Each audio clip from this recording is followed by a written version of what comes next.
अस्सलाम वालेकुम। CS101 का आज मॉड्यूल नंबर 47 है, operating system and basic concepts का पार्ट 2। इसमें जो करने वाली चीज़ है उसमें लिखी हुई है इन्होंने कि the development of multi processor machines has led to operating systems has provide time sharing multitasking capabilities by assigning different task to different processors as well as by sharing time to each single process. This operating system must wrestle with some problems. वो कह रहा है कि वो एक जो होती है डेवलपमेंट ऑफ प्रोसेसिंग है, वो मशीन के डिफरेंट पार्ट्स को, डिफरेंट प्रोसेसर्स को जो है वो डिफरेंट जो है ना टास्क दे देती है करने के लिए। और इसको करते हुए उसके अंदर कुछ जो है ना वो काम ऐसे होते हैं कि वो जो है ना प्रॉब्लम्स बन जाते हैं। उसमें उसने लिखा हुआ है लोड बैलेंसिंग क्या होता है? Dynamically allocating task to the various processors so all the processors are used efficiently. उसके बाद इसमें एक चीज़ लिखी हुई है स्केलिंग। स्केलिंग की डेफिनेशन में आ जाता है कि breaking task into number of sub task compatible with the number of processor available. कि जितने प्रोसेसर आपके पास हैं उनके हिसाब से जो है ना आप अपना काम, अपना जो टास्क है उनको डिवाइड कर लें। उसके बाद इसमें लिखा हुआ है एक चीज़ एम्बेडेड सिस्टम। एम्बेडेड सिस्टम की डेफिनेशन है द कंप्यूटर, सॉरी यहाँ से शुरू नहीं होती है, ये शुरू होती है यहाँ से। Operating system focuses on the devices that are dedicated to the specific task such as medical devices। इसकी शॉर्ट डेफिनेशन ये है कि जैसे हमारे पास आजकल मेडिकल डिवाइसेस आ गई हैं, इलेक्ट्रॉनिक्स में हमारे पास कुछ गाड़ियाँ हैं, कुछ होम अप्लाइंसेज हैं, सेलफोन्स हैं, उसके अंदर कुछ सिस्टम्स हैं जो उसके अंदर एम्बेड हुए हुए होते हैं, यानी कि उसके अंदर ही होते हैं, जो मशीन के अंदर मौजूद है ना सिस्टम्स, उनको एम्बेडेड कहते हैं। एम्बेड होता है अंदर होना। और यहाँ पे ये मॉड्यूल खत्म होता है, आगे 48 स्टार्ट हो जाता है। 48 में वो कहता है कि software, machine software are divided into two categories. कि इसकी दो कैटेगरीज हैं, एक एप्लीकेशन सॉफ्टवेयर है और दूसरी सिस्टम सॉफ्टवेयर है। एप्लीकेशन सॉफ्टवेयर जो है वो consist of programs for performing task particular to the machines utilization. और जो दूसरा है in contrast to application software, जो इनके एप्लीकेशन है perform those task common to computer. जो कंप्यूटर में कॉमन होती है वो करता है हमारा सिस्टम सॉफ्टवेयर, क्योंकि ये जो होता है हमारे सिस्टम में भी जो है कॉमन होता है ये सिस्टम सॉफ्टवेयर। और जो एप्लीकेशन सॉफ्टवेयर होता है उसको जो है ना स्पेसिफिक टास्क दिए जाते हैं, वो सिर्फ वो टास्क करता है। उसके बाद वो बता रहा है यहाँ पर कि जो सिस्टम सॉफ्टवेयर है उसकी भी दो कैटेगरीज है आगे। ठीक है, एक तो ऑपरेटिंग सिस्टम खुद है और एक जो है वो consist of software unit collectively called utility softwares. इसमें बस यही करने वाला था। उसके बाद आगे चलते हैं, अपना मॉड्यूल नंबर है 49। मॉड्यूल 49 में ऑपरेटिंग सिस्टम के कंपोनेंट्स हैं, और कंपोनेंट्स में जो करने वाली चीज़ें हैं वो यहाँ से है, सॉरी ज़्यादा नीचे हो गया है, कि the portion of an operating system that handles this communication is called user interface. यानी कि यहाँ से ये शुरू तो है नहीं होती, इसमें कहने का मतलब ये है कि यूज़र इंटरफेस वो होता है कि जिसमें हम कंप्यूटर, जो यूज़र जो है वो कंप्यूटर को यूज़ कर रहा है और कंप्यूटर से रिक्वेस्ट कर रहा है कुछ चीज़ें कि वो मुझे दो, वो यूज़र इंटरफेस है। जो ओल्डर था, जो पहले जो था ओल्डर यूज़र्स इंटरफेसेस जो थे उनको शेल्स कहा जाता था, और communicated with the textual message using a keyboard and a monitor screen. जो कि कीबोर्ड और जो है ना वो मॉनिटर स्क्रीन के साथ जो था यूज़ किया जाता था इनको। उसके बाद एक चीज़ आ जाती है ग्राफिकल यूज़र इंटरफेस। इसकी आपने एब्रीविएशन याद कर लेनी है कि किसकी है, GUI। इसको आगे लिखा हुआ है प्रोनाउंस्ड GUI बोलते हैं। फिर उसके बाद एक इधर इम्पॉर्टेंट चीज़ लिखी हुई है कि an important component within 2 days GUI shells is in the window manager. Window manager अब करता क्या है कि window manager which allocates blocks of spaces on the screen called windows and keep tracks which application is associated with each window. आगे अब हमारा module number 50 है, operating system components का ये पार्ट 2 है। इसमें कुछ उसने ना इंटरनल पार्ट्स बताए हुए हैं ऑपरेटिंग सिस्टम के, जो कॉल्ड हो, कहता है कि ऑपरेटिंग सिस्टम्स इज़ कॉल्ड, जो है वो कहलाते हैं कर्नेल। तो वो कहता है कि जो पहली चीज़ है वो है one such unit of file manager. File manager करता क्या है कि उसकी जॉब जो है is to coordinate the use of the machine to mass storage facilities. यानी कि जो हमारा फाइल मैनेजर होता है वो हमारे पास फाइल मैनेज करता है, उसको जो है वो स्टोर करके रखता है हमारे कंप्यूटर में। जैसे हमारे पास फाइल मैनेजर जिस PC के अंदर आ रहा होता है, हमारे फोल्डर्स बने होते हैं, ये बस उसने वो बात लिखी हुई है। आगे उसने एक और चीज़ लिखी हुई है, for the convenience of the machine users most file managers allows files to group into the bundles called directory folder.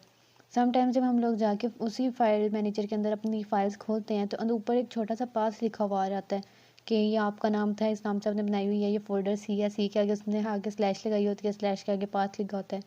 तो ये जो है उसका पाथ होता है। वो कहता है a chain of directories with in directories is called directory paths. एक डायरेक्टरी होती है, पहले एक स्लैश लगी होती है, फिर कुछ लिखा हुआ होता है, फिर एक स्लैश लगी होती है, फिर कुछ लिखा हुआ होता है। तो ये कह रहा है कि जो type chain of directories with in directories है।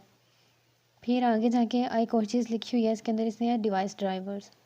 वो कहते हैं which are the software units that communicate with the controllers at the time directly with peripheral devices to carry out operations on the peripheral devices attached to the machine।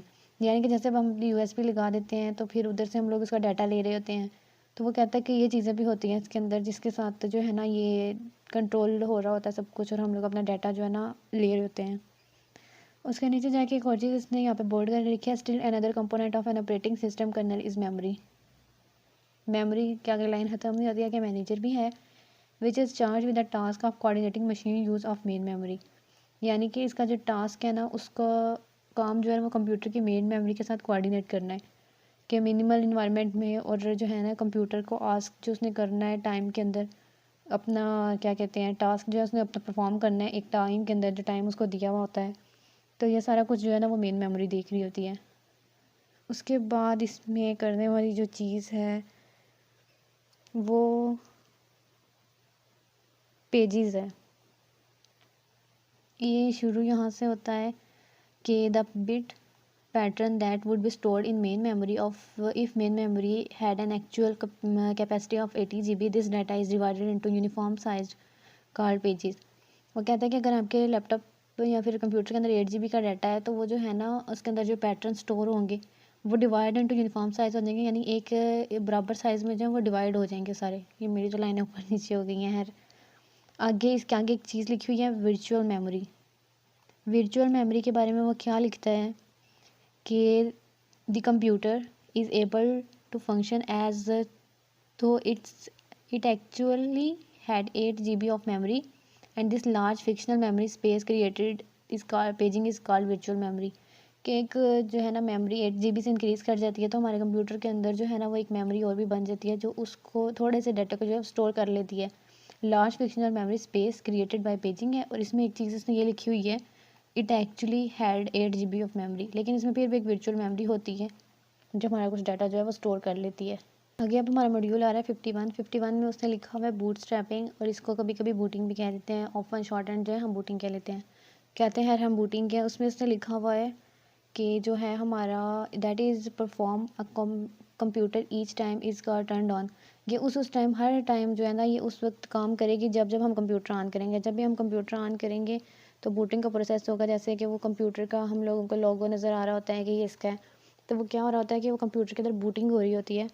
उसके बाद इससे लिखा हुआ है that is the procedure that transfer the operating system from the man storage. Operating system को जो है man storage से जो है मेन मेमोरी के अंदर जो है वो स्टोर कर रहा होता है, यानी कि वहाँ से ट्रांसफ़र कर रहा होता है। ये वो प्रोसीजर है कि सारा कुछ जो है ना वो ओपन कर रहा होता है फाइल्स को। फिर उसके बाद एक चीज़ इसके अंदर नीचे लिखी हुई है इसने रीड ओनली मेमोरी कि रोम क्या होता है।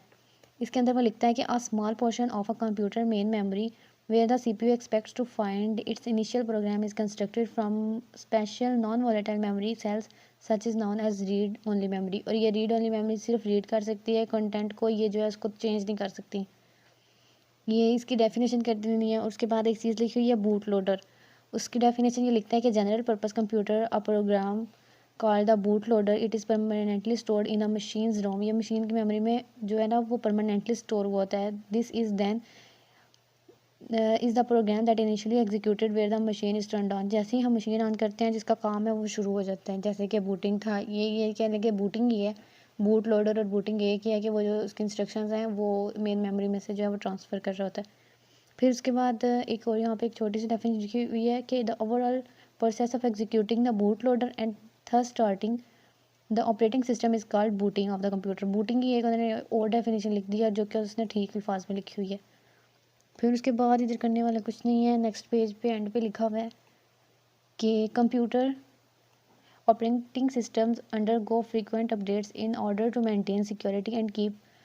वो इसमें ये लिखता है कि हमारे कंप्यूटर के अंदर कभी कभी अपडेट्स आ जाती हैं, हमारे मोबाइल में अपडेट्स आ जाती हैं, और जो है वो ये ऐसी अपडेट्स लेके आते हैं कि कम स्टोरेज ले ले ज़्यादा ले ले। तो वो कहता है कि कभी कभार इनके अंदर जो है ना वो अपडेट्स भी आ जाती हैं, जिसके हिसाब से ये सब कुछ चेंज भी होता रहता है। तो इसके आगे कुछ भी नहीं इसके अंदर लिखा हुआ। उसके बाद जो 52 है, इस 52 के अंदर जो है इसमें पढ़ने वाले कुछ नहीं है, जो आगे हम 53 में पढ़ेंगे ना उसके बारे में उसने लिखा हुआ है। और 53 में आ जाती है डेफिनेशन, इसमें आ जाता है operating system, process and it's administration. इसमें जो लिख पढ़ने वाली चीज़ है उसमें ये है कि to keep track of all processes the scheduler maintain a block of information in main memory called the process table. यानी कि एक जैसे कि टेबल बना हुआ है, उसके अंदर इन्होंने जो है ना स्केड्यूल कर लिया हुआ है ब्लॉक्स ऑफ इंफॉर्मेशन, तो उसको कह रहा है कि एक प्रोसेस टेबल है। फिर उसके बाद लिखता है ये कि a process is ready if it is in the state in which it's progress can continue, कि जब वो कंटिन्यू होने वाला होता है और या कंटिन्यू हो चुका होता है तो वो रेडी की फॉर्म में होता है, और is waiting if it's progress is currently delayed, या इसका अगर डिलेड हो जाता है तो हम कहते हैं कि जो हमारा फंक्शन है वो वेटिंग में लगा हुआ है। उसके बाद इसमें एक चीज़ इसने अगले पैराग्राफ में लिखी हुई है, the dispatcher is the component of the kernel that oversees the execution of the schedule process, कि वो जो है वो देखता है इसकी जो है ना स्केड्यूलिंग को और प्रोसेस की इन टाइम शेयरिंग और मल्टीटास्किंग के ज़्यादा। एक तो ये है कि टाइम शेयर कर देता है, और दूसरी ये है कि उसको एक टाइम में जो है ना मल्टीटास्किंग यानी बहुत से प्रोग्राम दे देता है। और tasking is accomplish by multi programming that is dividing time in short segment, जो कि टाइम को शॉर्ट फॉर्म्स में जो है ना वो डिवाइड कर देता है, और इसको टाइम स्लाइस कहते हैं। टाइम स्लाइस की डेफिनेशन सिर्फ यहाँ से बनती है, the dividing time into short segment is called time slice. और ये मेजर किस में होती है, मिली सेकेंड्स में और माइक्रो सेकेंड्स में। और इसके अंदर अगली करने वाली लाइन में है switching the C P U's intention among the process each is allowed to execute for one time slice, the procedure of changing from one process to another is called process switch. Switch का मतलब ही हमेशा होता है कि changing करनी है, और इसकी डेफिनेशन इतनी मुश्किल नहीं थी कि एक प्रोसेस को दूसरे में चेंज कर दो तो ये हो गया प्रोसेसिंग। उसके बाद वो एक लिखता है डेफिनेशन इंटरप्ट की। इंटरप्ट का मतलब ऐसे क्या होता है कि किसी चीज़ में इंटरप्ट करना, ये आम भी वर्ड यूज़ होता है। उसमें लिखता है कि each time the dispatcher awards a time slice to a process it initiates a time circuit that will indicate the end of this slice by generating a signal, कि जब टाइम सर्किट जो है वो एंड होने वाला होता है, तो जब टाइम स्लाइस का जो एंड होने वाला होता है एक सिग्नल जो है वो जनरेट हो जाता है, जो इंटरप्ट कहलाता है, जो बता रहा होता है कि अब जो है ना हमारा प्रोग्राम वो एंड होने वाला है। उसके बाद वो कहता है, इधर एक चीज़ उसने लिखी हुई है कि C P U receives an internal signal interrupt signal it completes its current machine cycle. अपना मशीन साइकिल हम पीछे पढ़ाएंगे क्या होता है, save its position in the, किधर गया मेरा भी गुम गया, current process and begins executing a program. ये सारा कुछ हमें पता था, इंटरप्ट हैंडलर हो गया। तो इंटरप्ट हैंडलर करता क्या है कि सीपीयू से जो इंटरप्ट सिग्नल्स हैं वो ले रहता है सीपीयू, फिर उसके बाद ये क्या करता है कि मशीन साइकिल कंप्लीट करता है, और उसके बाद इसकी जो पोजीशन है उसको सेव कर लेता है जो करंट होती है, और बिगिन कर देता है, एग्जीक्यूशन शुरू कर देता है प्रोग्राम की। और इसको कहते हैं कि जो है ना ये इंटरप्ट हैंडलर जो है ये इसका काम है, और इंटरप्ट हैंडलर जो काम करता है ये उसका वो काम भी कह सकते हैं। फिर उसके बाद आ जाता है हमारा मॉड्यूल नंबर 54। यहाँ पर सिर्फ ये सब ऊपर वाले में सिर्फ यही करने वाला था। 54 में भी इतना खास करने वाला कुछ नहीं है। Operating system handling competition between processes, ये हम जो ऊपर पढ़ा है ना, इसका कंपटीशन बिटवीन प्रोसेसेस उसने लिख दिया। File manager allocates assess the files, ये हमें पता था कि ये फाइल्स की एलोकेशन है, फाइल मैनेजर फाइल स्टोरेज करता है। फिर इसके बाद memory manager allocates the memory space, इस नाम से पता चल रहा है कि ये मेमोरी स्पेस के साथ इसका काम है, ये पता हो लग गया हमें। Scheduler allocates the space in the process table, ये भी हम ऊपर करके आए हैं कि स्पेस बना देता है, प्रोसेस टेबल से हम बना के देता है। और dispatcher allocates the time slots, यानी कि टाइम स्लॉट्स जो हम ऊपर पढ़ा है टाइम स्लाइसिस हैं कि जो है ना शॉर्ट सेगमेंट्स में टाइम को डिवाइड कर देता है। उसके बाद रिसोर्सेज एलोकेशन में ये और लिखता है कि such resources allocation looks quite simple, के बहुत आसान नज़र आते हैं जबकि ये इतने ज़्यादा सीधे नहीं हैं जैसा हम कह लेते हैं। उसके बाद कहता है कि machine does not think about it self, वो अपने आप जो है मशीन वो सोचती नहीं है, ये हम लोगों ने डिज़ाइन करना होता है ऑपरेटिंग सिस्टम के बारे में, हमने उनको बताना होता है कि हमने उसको कैसे रिलायबल बनाना है। उसके बाद इसमें भी करने वाला कुछ नहीं, और आगे आ जाता है मॉड्यूल नंबर 55। और मॉड्यूल नंबर 55 में भी इतना हाथ ऊपर लिखने वाला तो कुछ भी नहीं है जो पढ़ने वाला है। इसके अंदर एक छोटी सी डेफिनेशन एंड पे लिखी हुई हैं, वो करनी है। सेमाफोर लिखी हुई है, अब सेमाफोर यहाँ से शुरू होती है। अब properly implemented flag as just described is called semaphore. Reference the railroad signals used to control access or section of the tracks. ये डेफिनेशन कर देनी है। और उसके बाद इसने एक छोटा सा इसका बताया हुआ है कि corresponding to the section of track that can contains only one train at a time is in the sequence instructions that should be executed only one process at a time. Such sequence of instruction is called critical region. कि एक time में वो जो है ना वो एक instruction को फॉलो करके एक ही प्रोसेस को एग्जीक्यूट कर रहा है. फिर उसके बाद एक और डेफिनेशन है, the requirement that only one process at a time be allowed and execute critical reason is called manual execution. तो वो उसने एक ही लाइन को बार बार जो है ना आगे पीछे घुमा के लिखा हुआ है और इसमें इसने कुछ भी नहीं कहा हुआ. आगे आ जाता है मॉड्यूल नंबर 56. मॉड्यूल नंबर 56 में इसने पहली चीज़ लिखी हुई है ऑपरेटिंग सिस्टम डेडलॉक. तो इसकी डेफिनेशन देख लेते हैं. तो डेडलॉक की आगे से ये डेडलॉक की डेफिनेशन यहाँ से शुरू होती है, the condition in which 2 or more processes are blocked from progressing because each is waiting for a resource that allocates to another. वो ये कह रहा है कि जो दो प्रोग्राम है वो दोनों स्टक हो जाते हैं, दोनों ही नहीं चलते और वो दोनों बैठ के इंतज़ार करते रहते हैं कि एक रिसोर्स आएगा और वो आके इसको चलाएगा. तो आगे इसने आगे थोड़ा सा आगे करके इसने लिखा हुआ है कि system in which processes are allowed to create new processes to perform sub task. इसमें से एक फॉर्किंग लिखी हुई है, an action called forking. Forking ही होती है system in which process are allowed to recreate processes. इसने इसके अंदर करके इसकी यूनिक्स जो है ना डेफिनेशन करके लिख दी है, ये भी देखती हैं. उसके बाद इसने कुछ यहाँ पर जो है ना वो कंडीशंस लिखती हैं. कहता है कि analysis of deadlock has revealed that it can not occur unless all 3 of the following conditions are not satisfied. कि डेडलॉक उस वक्त तक नहीं होता जब तक ये 3 कंडीशंस पूरी नहीं हो जाती हैं. तो कंडीशंस वो क्या लिखता है कि there is competition for non shareable resources. कि जो नॉन शेयरेबल रिसोर्सेज होते हैं उनके बीच में जो है ना उनका कंपटीशन हमेशा चलता रहेगा. उसके बाद है कि the resources are requested on a partial basis that is having received some resources and a process will return later to request more. जो थोड़ी देर बाद जो है ना वो रिक्वेस्ट करेगा दूसरे के लिए. Once a resource can has been allocated can not be forcefully retrieved. एक दफ़ा जो चल जाएगी उसको फोर्सफुली जो है ना वो बाद में रिट्राइव नहीं किया जा सकता. फिर उसके बाद थोड़ा सा नीचे आके वो एक इसने सुपर यूज़र बताया हुआ है हमें, क्या ह्यूमन एडमिनिस्ट्रेशन यूजिंग हिज या her powers as super user. कि इंसान जो होता है वो अपनी कर रहा होता है, यूज़र है तो वो अपने इंस्ट्रक्शंस दे रहा होता है, हम उसको ऑर्डर दे रहे होते हैं इसलिए हम लोग सुपर यूज़र्स हैं. यहाँ पर आगे अब इन्होंने एक डेफिनेशन लिखी हुई है, technique of holding data of output at later but more convenient time is called spooling. ये डेफिनेशन भी कर लेने के जो होल्ड डाटा करता है आउटपुट के लिए उसको जो है ना स्पूलिंग कहते हैं. उसके बाद है मॉड्यूल नंबर 57. मॉड्यूल नंबर 57 में सिक्योरिटी अटैक्स आ गए फ्रॉम आउटसाइड. इसमें कुछ जो है ना वो अटैक्स के बारे में उन्होंने बताया हुआ है, वो हम पढ़ेंगे. उसमें इधर करने वाली चीज़ जो लिखी हुई है, accounts are established by a person known as super user. जैसे कि हम लोग सुपर यूज़र हैं क्योंकि हम रिक्वेस्ट देते हैं, पीछे हम ये पढ़ के आए हैं. और as administration the person gets highly privilege access to the operating system can be identifying him or hands up by administration. वो कहता है कि हम लोग जो है ना जब भी कोई चीज़ बनाते हैं तो हमें बताता है लॉगिन आपका नाम ही है, पासवर्ड ही है, तो हम लोग आइडेंटिफाई करते हैं, उसको यकीन करवाते हैं कि हम हैं. तो फिर उसके बाद ही वो हमें बताता है. आगे इसने यहाँ बात लिख भी दी है, यूजली बाय नेम और पासवर्ड हम पासवर्ड देते हैं ड्यूरिंग द लॉगिन. तो उसने बताया कि हम लोगों को ना उसको यकीन करवाना पड़ता है, हमें अपना आइडेंटिफाई करवाना पड़ता है और उसके बाद हमें इजाज़त मिलती है. फिर उसके बाद अगले पैराग्राफ में वो लिखता है कि the administration is also able to monitor activity within the computer system is an effort to detect destructive behaviour. कि हम लोग जो है ना वो अपने कंप्यूटर के अंदर जो डिस्ट्रक्टिव बिहेवियर हो रहा होता है जिसके लिए नुकसानदा होता है उसके लिए हम लोग जो है ना वो एक्शन भी ले सकते हैं. वो कहता है वेदर मेलिशियस और एक्सीडेंटल. ये मेलिशियस आगे जाके हम पढ़ेंगे कि ये क्या होता है. उसके बाद आगे एक्सीडेंटल जो है ना कुछ लोग हमारे कंप्यूटर हैक कर रहे होते हैं ये सब कुछ. To exist this in record numerous software utilities called auditing software have been developed to record the analyse activities taking place within the computer.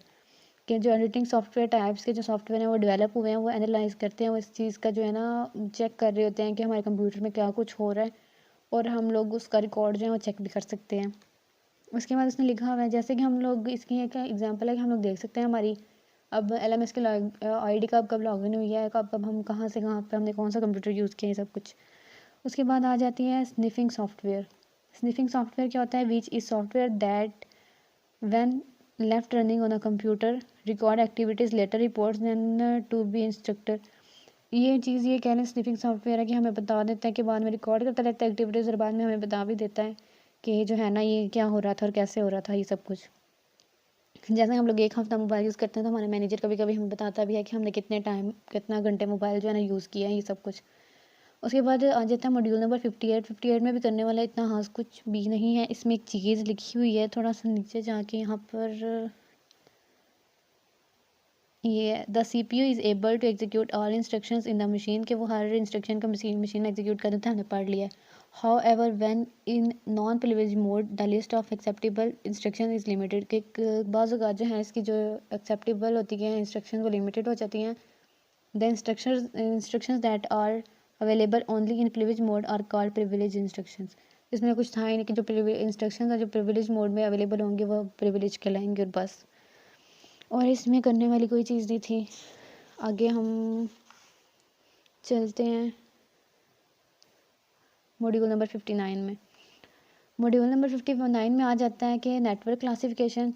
इसमें उसने नेटवर्क की कुछ जो है ना वो हमें क्लासिफिकेशन बताई हैं, जैसे कि PAN लिखा हुआ है, PAN लिखा हुआ है, LAN लिखा हुआ है, MAN लिखा होता है और WAN लिखा होता है। उसमें ये कहता है कि PAN क्या होता है, पर्सनल एरिया नेटवर्क, और उसके बाद LAN क्या होता है कि लोकल एरिया नेटवर्क। उसके बाद मैन क्या होता है, मेट्रोपॉलिटन एरिया नेटवर्क, और वाइड एरिया नेटवर्क होता है एक। वो कहता है कि जो पैन होता है वो यूज़ कब होता है, normally use for the short range, typically a few metres. जैसे कि हम लोगों ने अपने घर में जो है वो PTCL वगैरह लगवाया हुआ होता है, ये सब कुछ जो है ना, तो ये वो उसकी रेंज की बात कर रहा है। उसके बाद यहाँ पर आगे लैन लिखा हुआ है, normally consist of a collection of computers in a single building, complex building, जैसे कि किसी ऑफिस वगैरह में मैंने जो यूज़ किए होते हैं वो लैन होते हैं। उसके बाद होते हैं MAN. A MAN is a network of intermediate size such as spanning a local community, के एक कम्युनिटी के अंदर रहते हुए उस सारी कम्युनिटी को इंटरनेट प्रोवाइड किया जाता है इसके ज़रिए। उसके बाद वैन जो होता है ये वाइड होता है, इसके अंदर वो लिखता है कि परहैप्स नेबरिंग सिटीज़ के अपने एक शहर से दूसरे शहर में भी हम लोग देख सकते हैं नेट। और opposite sides of the world का मतलब होता है कि जो होता है वो हम लोग मुल्क से बाहर या मुल्क के दूसरे हिस्सों में भी जो है ना वो भेज सकते हैं। उसके बाद एक चीज़ यहाँ पे लिखी हुई है, network of former type is called open network. जो फॉर्मर टाइप का होता है उसको ओपन कहते हैं, और जो लेटर टाइप का होता है उसको क्लोज नेटवर्क कहते हैं। उसके बाद इसमें करने वाला कुछ नहीं है। नीचे आके ये जो एक इसने डायग्राम से बना दी हुई है, इनको एक्सेस पॉइंट कहते हैं। इनके बारे में शॉर्ट नोट्स बना के भी नीचे डाले हुए हैं, वो आप डिस्क्रिप्शन में चेक कर लिएगा। उसने लिखा हुआ है कि इनको टोपोलॉजी कहते हैं। Star topology has root as far to the 1970s। ये जो स्टार टोपोलॉजी है ये सबसे ज़्यादा यूज़ होती है। एक बात है, एक स्टार है, बाकी भी दो हैं, वो मैंने डिस्क्रिप्शन के लिंक में डाली हुई हैं। जो स्टार है वो सबसे ज़्यादा यूज़ होती है, क्योंकि देखें इसके साथ कैसे जो है ना कंप्यूटर जो है स्टार शेप में लिंक्ड है, और इससे आगे भी कंप्यूटर जो है इसके साथ लिंक हो सकते हैं, जबकि बस में जो है ना इतना एकदम से डाटा जो है वो ट्रांसफ़र नहीं होता इसका। उसके बाद यहाँ पे एक चीज़ इसने लिखी भी हुई है, यहाँ पर इसने कहीं लिखा हुआ है, हाँ ये लिखा हुआ है, the star configuration is the popular in wireless networks where communication is conducted by means of radio broadcast and central machine called access point. Access point के लिए AP यूज़ होता है, ये भी याद रख लीजिएगा। और आगे आ जाते हैं हमारा मॉड्यूल 60। मॉड्यूल 60 में वो लिखता है प्रोटोकॉल्स। प्रोटोकॉल होता है क्या है ये भी हम देख लेते हैं। यहाँ पर जो डेफिनेशन लिखी हुई है वो थोड़ी सी मुश्किल है, तो जो डिस्क्रिप्शन में डाली है वो देखिएगा। नेटवर्क का एक्चुअली होता है क्या है कि ये एक इस्टेब्लिशमेंट होती है प्रोटोकॉल की, यानी कि प्रोटोकॉल के जो रूल्स होते हैं ना, प्रोटोकॉल्स होते हैं, क्या रूल्स होते हैं, वो इस्टेब्लिश हुए हुए होते हैं कि किस तरह हमारा कंप्यूटर है उसने कैसा डाटा जो है वो ट्रांसमिट करना है एक जगह से दूसरी जगह पे, तो उसको प्रोटोकॉल, इंटरनेट प्रोटोकॉल कहते हैं। तो ये डिस्क्रिप्शन के नोट्स में देख लीजिएगा। उसके बाद इसमें लिखा हुआ है carrier sense multiple access with the collision detection DSMA/CD लिखा हुआ है। ये इसकी एब्रीविएशन जो है कि आपने लाजमी याद कर लेनी है, और इसमें करने वाला कुछ भी नहीं है।